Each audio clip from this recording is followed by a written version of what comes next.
And it was actually the lead off in our mailbag question. What's the biggest reason to believe in a comeback? I have two. I think I might put three in there. I think the one for me is kind of a combined one. Stuart Skinner's performance so far in this series, and also the lack of offense. So I think with Skinner just being the way he is, I'm just asking Skinner to continue to play the role he's been doing. We can all agree, if you're a fair and reasonable person, that he's made one mistake so far in this series. Obviously, it cost him the goal. You could argue it even kind of cost him that game. But the offense just hasn't been there except for last game. So for me, it's the combination of Skinner playing the way he's been playing, which is fine, and the offense, like big guys, and it's basically just Draisaitl, Hyman, and McDavid now showing up. Do you think that's fair?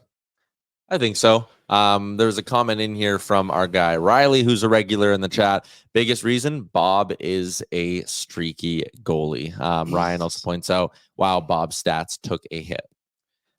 He's great goalie, but he's definitely not like the 953 was.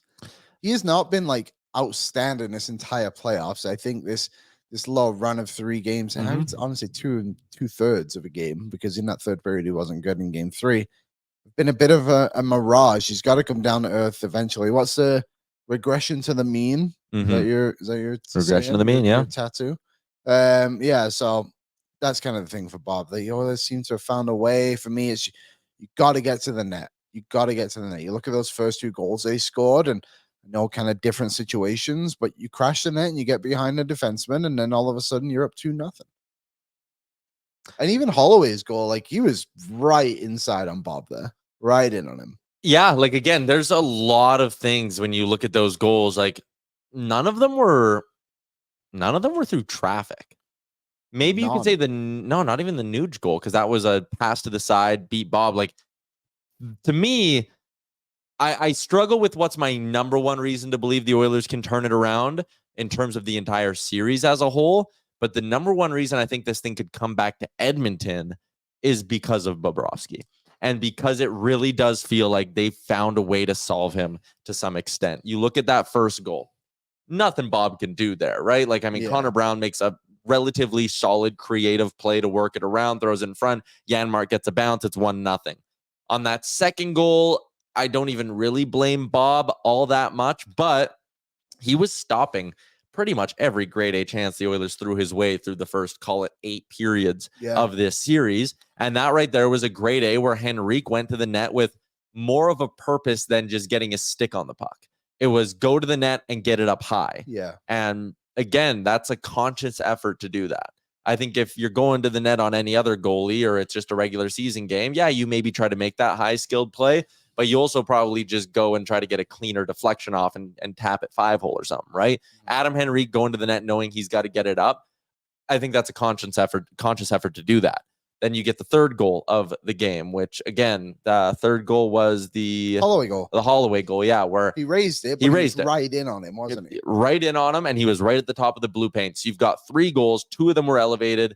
3 of them were from right in front of the net, even though the Holloway one was basically a breakaway. Yeah. 4th goal, Connor McDavid, again, breakaway, but you elevate it. Okay, great. 5th goal, Darnell Nurse has a clear look at the net, elevates it. Yeah. So, we talked a lot about the $201 scratcher idea, and that's really what worked towards the end of, call it, game 3.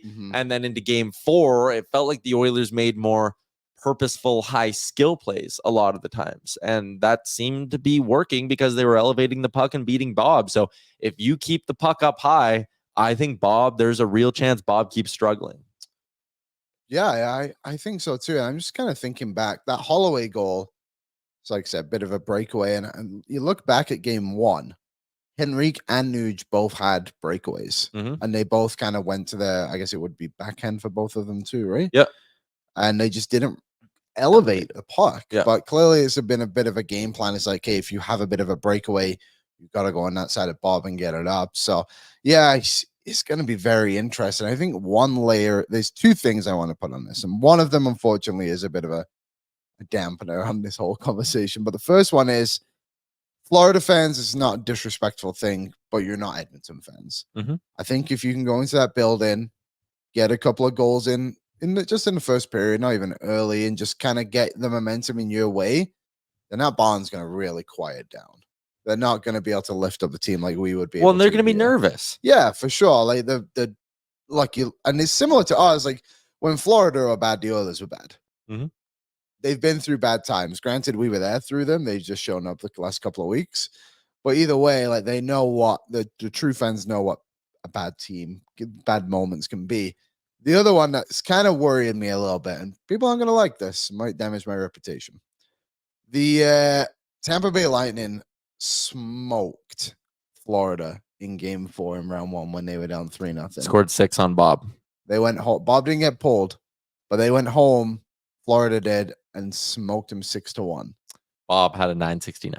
The Oilers have to try and avoid that as much as they can. I think the Oilers are better than Tampa Bay, so I don't see that happening. But you got to keep this game in your favor, at least if it's not purely in your favor. Tight. You can't let this game get out of hand. That was the only other time in these playoffs Bob's been below an 850. The only other time he was below an 860 in these playoffs was he gave up 4 on 28 to Boston. He followed up the next night with a 933. So he has been, to his credit, a very, very good bounce back goalie. And I think there are glass half full, glass half empty approaches on either side of this of this matchup, because I think if you're Edmonton, you're sitting there going glass half full. We just beat the wheels out of them, and we are confident as all hell. The glass half empty would be, man, Florida can't play that bad again. And I think if you're Florida, you're sitting there believing exactly that. That was about as bad of an effort as we can give. But guess what? We're back on home ice. Yeah. And a positive for the Oilers, too, I know they've only won one game, but they should have won Game 1. Game 3, you can give it a split, whatever. And maybe you could use that. Maybe you could use that and say they're due to have a game where they don't play well and sneak one out in this series. That's true too. Or a game where Stu steals you one, which again he's fully capable of. I put this in the mailbag too. I think at a minimum this series should be 2-2, but it's not. 3-1. The Oilers are in a hole. Yep. But this would be 3-1. Such an interesting series styling because it ain't good. Don't get me wrong for the Oilers, but if it's 3-1 and you win Game 3 and you lose Game 4, it's such an interesting dynamic on things where now it's like, feels like the momentum is kind of in the Oilers' favor a little bit going into that Game 5 because they won the way they did. Yeah. You know what I mean? It's kind of like what we spoke about in Dallas when they won Game 1. It's like Game 2 is like, hey, whatever happens, happens. Yeah. What's up, Nation citizens? If you like that video, then you need to be subscribed to the Oilers Nation YouTube. Podcasts, live shows, exclusive interviews, and analysis. Everything you need from your favorite voices at Oilers Nation. And you don't want to miss any of it, so hammer that subscribe button.